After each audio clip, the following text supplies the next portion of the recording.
இன்றைக்கி இந்த ஜிஞ்சரும் ஹனியும் எப்படி போட்டு தேனையும் இஞ்சியையும் எப்படி போட்டு ஊற வைக்கிறது என்னத்துக்கு பாவிக்கிறதுன்ட்டு உங்களுக்கு சொல்ல போகிறேன். முதல்ல இந்த தோலை நாங்கள் சீவி எடுப்போம். நான் இந்த கரண்டி இருக்கല്ലോ ஈஸியாக இந்த கரண்டியால் இந்த தோலை சீவி எடுக்கலாம். கத்தியால் கஷ்டப்படுறத விட இப்படி சீவி இதை எடுக்கலாம்.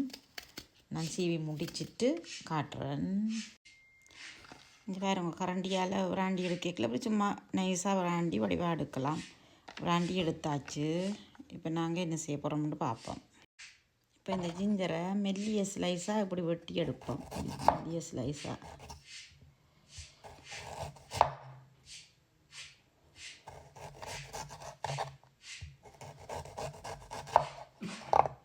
இப்படி வெட்டி எடுக்க போகிறேன். இப்போ வெட்டி எடுத்த இந்த ஜிஞ்சரை நான் இதுக்குள்ளே போட போகிறேன். இந்த டிஷ்ஷுக்குள்ளே இப்படி எல்லாத்தையும் போட்டுட்டு இல்லை வடிவாக இங்கே பாருங்கள் இப்படி வெட்டி எடுத்துருக்கேன். இவ்வளோத்தையும் இதுக்குள்ளே போடுவோம். போட்டுவிட்டு நாங்கள் முக்கியமாக பாவிக்கிறோம். நாங்கள்னு சொன்னால் காலமே பின்னிறம் ஒவ்வொரு சின்ன சின்ன துண்டு எடுத்து சாப்பிட்றது. ஏன்னா கொலஸ்ட்ராலுக்கு ஹெல்ப் பண்ணும். மற்றது ஹார்ட்டுக்கு ஹெல்த்தியாக இருக்கும். பிளட் வந்து சர்க்குலேஷன் நல்லா ஸ்மூத்தாக இருக்கும். அதுக்காகத்தான் நாங்கள் பாவிக்கிறோம். நாங்கள் பிளட் சுரக்குன்னு எல்லாம் நாங்கள் அதுக்காகத்தான் பாவிக்கிறோம். நாங்கள் இதுக்குள்ளே நாங்கள் இந்த தேன் வந்து நான் வேண்ட எல்லா இடத்துலையும் வேண்டியிருக்கிற தேன். இந்த தேன் வந்து கீழே அப்படியே சுகர் மாதிரி உறைஞ்சிடும். இந்த தேன் வந்து மிஸ்டர் கூடாஸுங்க இந்த 100% பியூர்னு சொல்லியிருக்கேன். ஆனால் இது ஒரு நாளும் இப்படி கீழே சுகர் மாதிரி பிடிக்காது. இந்த தேன் மாதிரியே இருக்கும். அப்போ இந்த தேனை நாங்கள் இதுக்குள்ளே இப்படி ஊற்றுறோம். கொஞ்சம் ரொம்ப விட்டுறாது. இந்த இஞ்சிக்குள்ளே ரொம்ப இப்படி விட்டுட்டு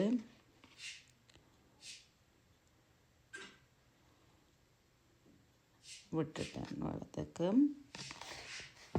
விட்டுட்டு இதை நாங்கள் இந்த கரண்டியாலேயே மிக்ஸ் பண்ணுவோம். மிக்ஸ் பண்ணி கொண்டு இருக்கிறது. மற்றது இது வந்து வயிற்றில் இருக்கிற பிரச்சனைகளுக்கும் நல்லம். வயிற்றில் வெப்செட்டாக இருந்தால் அதுகளுக்கு நல்லம். மற்றது கேஸ் ப்ளோடிங் மற்றது வயிற்றால போகிறதுகளுக்கெல்லாம் நல்லது. மற்றது இது அந்த குளிர்மை அந்த கோல்டு அந்த கஃப் அந்த ஃப்ளூ நேரங்கள்லையும் ரன்னிங் நோஸ் பொடி அதுகளுக்கு அந்த நேரத்தை எடுத்தால் நல்ல பொடியை ஓமாக வச்சுருக்கும். அதுக்கு நல்லம். மற்ற ஜாயிண்ட் பெயினுகளுக்கும் சரியான நல்லம். இன்ஃப்ளமேஷனுக்கு நல்லா இருக்கும். ஆத்லட்டிக் பெயினுக்கு நீ பெயினுக்கெல்லாம் நீங்கள் இது பாவிச்சிங்கன்னு சொன்னால் சரியான நல்லது. மசில்ஸ் பெயினுகளுக்கு அதெல்லாம் நல்லா. அது உங்களோட சக்தி எதுவும் இருந்தால் வயிற்று பெற்றிருந்தால் கூட தேனும் இதுவும் ஜிஞ்சரும் சேர்த்து சாப்பிட்டா நல்லாம். மற்ற இம்யூனிட்டியை நல்லா பூஸ்ட் பண்ணும். இது இம்யூனிட்டியை நல்லா பூஸ்ட் பண்ணும். இந்த ஜிஞ்சர் வந்து இம்யூனிட்டியை நல்லா பூஸ்ட் பண்ணும். பொடியை ஸ்ட்ராங் ஆக்கும். மற்ற வந்து இன்ஃபெக்ஷனுக்கும் இதுகள் ஹெல்ப் பண்ணும். நாங்கள் வந்து இதை வந்து இப்படியும் பாவிக்கலாம். மற்ற ஜிஞ்சர் டீ குடிக்கலாம். கறிக்கு இந்த ஃபுட்டுக்கு ரைஸுக்கு எல்லாத்துக்கும் வந்து ஃப்ரைட் ரைஸ் அதுக்கெல்லாம் பாவிக்கலாம். மற்ற ஜிஞ்சர் லெமன் ஓம் வாட்டரும் சேர்த்து நீங்கள் அப்படியும் நீங்கள் குடிக்கலாம். நான் எல்லா விதத்துலேயும் செய்கிறோம் நாங்கள். ஆனால் இதை நாங்கள் இப்படி பிரட்டி நல்லா இதண்டுட்டு இப்படி செய்துட்டு பிரட்டிங்க பாருங்கள். தேனில் முழுமுழன்னு இருக்குது. இது இப்படி ஊற விட்டோடனே இதுக்குள்ள ரொம்ப தண்ணி மாதிரி வரும். அது வந்து தேனும் ஜிஞ்சரும் சேர்ந்த தண்ணி. உங்களுக்கு சுகர் வருத்தம் இல்லைன்னு சொன்னால் நீங்கள் ஒரு ஸ்லைஸ் எடுத்து போட்டு அந்த தண்ணியிலையும் கொஞ்சத்தை எடுத்து இப்படி அள்ளி குடிக்கலாம். குடித்தா உங்களுக்கு அது கொஞ்சம் நல்லா இருக்கும். இதை நான் இப்படியே ஊற வச்சுட்டு கொஞ்சம் நேரம் பொடியில் ஊற வச்சுட்டு பிறகு ஃப்ரிட்ஜில் வச்சுட்டு பிள்ளைகள் நாங்கள் எல்லாம் ஒவ்வொரு துண்டு காலமே பின்னரமண்டு சாப்பிட்டா நல்லது. எல்லாத்துக்கும் ஹெல்ப் பண்ணும். இப்படி செய்து பாருங்கோ. நல்லா புழு வார நேரம் இதுமல் வார நேரம் எந்த நேரத்திலும் செய்து பாருங்க. இது ஒவ்வொரு நாளும் சாப்பிடுங்கோ. உங்களுக்கு சரியான ஹெல்த்தியாக இருக்கும். இது சாப்பிட்டீங்கன்னு சொன்னால் நல்லா எல்லா வருத்தங்களுக்கும் நல்லா ஹெல்த்தியாக இருக்கும். ஓகே, நான் இதோட இதை முடிக்கிறேன்.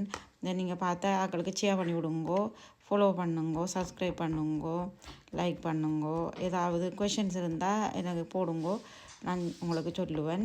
இது நான் எனக்கு வீட்டுக்கு செய்கிற ஒவ்வொரு டைம் உங்களுக்கு செய்து போடுறேன். கட்டாயம் மறக்காமல் இது ஒவ்வொரு நாளும் செய்து சாப்பிட்டு பாருங்கோ. சாப்பிட்டு பார்த்துட்டு நான் கமெண்ட்ஸில் போடுங்க உங்களுக்கு எப்படி உங்களுக்கு ஹெல்ப் பண்ணுதுன்னு சொல்லி பாருங்கோ. நீங்கள் நல்லா ஹெல்ப் பண்ணும். உங்களுக்கு நல்ல ஹெல்ப்பாக இருக்கும். இது சாப்பிட்டீங்கன்னு சொன்னால் கொலஸ்ட்ரால் சண்டை வாழை இல்லாமல் போகும். ஓகே, தேங்க்யூ, பாய்.